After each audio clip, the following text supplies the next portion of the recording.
All right, I've referred to the 5 pillars a lot, but I've never really described them. They are the 5 obligations that the things that one must do to be a good Muslim.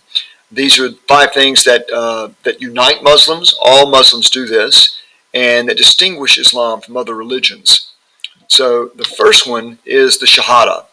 The most common religious act of a Muslim is frequent repetition of this Shahada, this creed, which says, "There is no God but Allah. Muhammad is the messenger of Allah."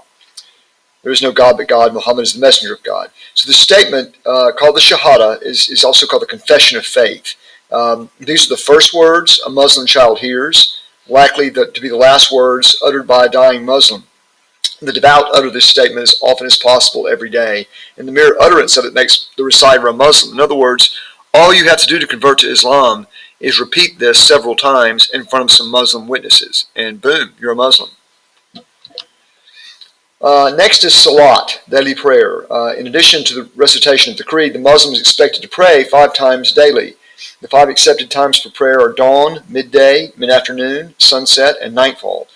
In many Muslim communities, there are strong-voiced men called muezzins who climb to the tops of these graceful towers known as minarets 5 times a day and cry out that it's time for prayer. There's a formula to the call to prayer, and the Shahada figures prominently in it.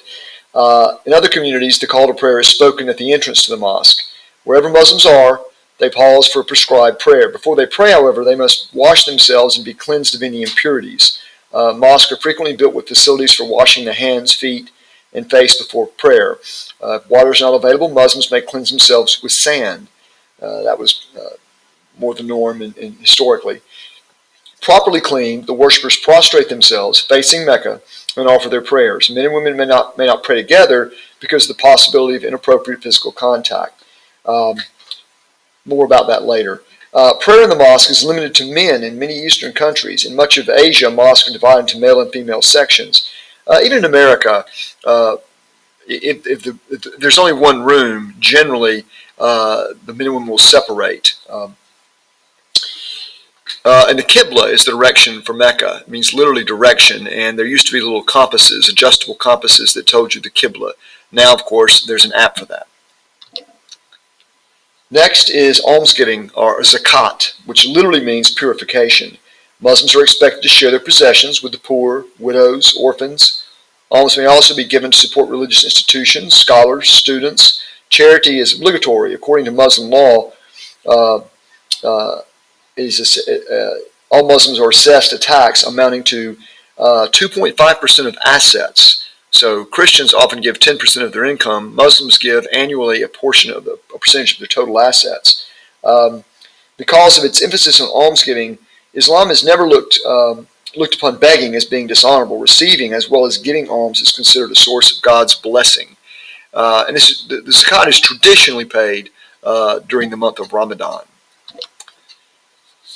So next is fasting, known as Sawm, during the month of Ramadan.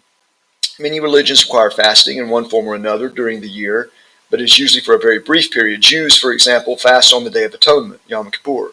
Other religions restrict certain foods at special times. For example, Roman Catholic Christians are expected to keep certain fast days and to avoid meat during the season of Lent, the 40 days before Easter.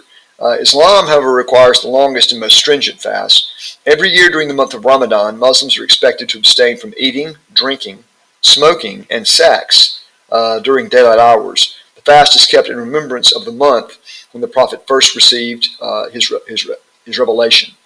Because of the Islamic calendar is lunar, the month of Ramadan varies from year to year. Some years it may fall in the summer months when abstaining from water during daylight hours is very difficult. By Muslim tradition, all food and drink must cease when there is enough light in the morning to distinguish a black thread from a white thread. Nourishment may be taken again in the evening when light is past, so threads may not be distinguished. The only Muslims excused from this fast are the sick, travelers, mothers nursing infants, and small children. When the month of Ramadan concludes, Muslims celebrate with a feast that lasts 3 days. It is believed that Allah will pardon the sins of all those believers who complete the fast. This holiday at the end, Eid al-Fitr, the feast of the breaking of the fast. Eid means feast or festival. That is the most important Muslim holiday. Time of gift giving, charitable giving. And so I don't like comparisons like this, but it's kind of Muslim Christmas. Finally is the Hajj, which is a pilgrimage to Mecca. That was part of pre-Islamic Arab tradition, as I mentioned in earlier videos. It played an important role in the early history of Islam and is mentioned in the Quran as a ritual duty.